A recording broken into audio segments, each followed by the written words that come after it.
Պարոն Հովհաննիսյան, ներկայացրեցիք հանգամանալից պարոն Կոնջարյանի կենսագրությունը, մասնավորապես նաև նշելով, որ երիտասարդ տարիներին, ուսանող տարիներին կարծեմ եղել է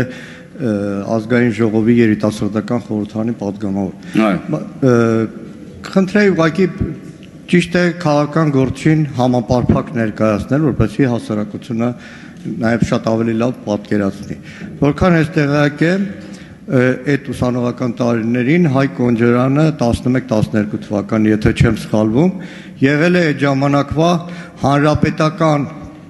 խմբակցության խորհրդարանի պատգամավոր Վարամ Մկրտչյանի ղեկավարած Հրժամ կուսակցության երիտասարդական միության ղեկավարը։ Հետո եղել է նաև Լուսավոր Հայաստան կուսակցության առաջին դեմքերից ու ոչ երկրորդական կարևոր դեմքերից մեկը, բայց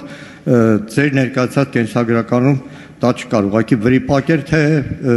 որոշել եք այդպես վերախմբագրել։ Ես ներկայացրեցի պարոն Կոնջարյանի կենսագրությունն այնպես ինչպես ներկայացրեցի, ձեր հնչեցրած հարցադրումները ես հիշում եմ, որ էլի են հնչել տարբեր ժամանակներում եւ ստացել են պատասխաններ եւ կարծում եմ պարոն Կոնջարյանն իր ելույթի ժամանակ ավելի մանրամասն իր կենսագրության վերաբերյալ ձեր հարցերին կպատասխանի։ Շնորհակալ եմ։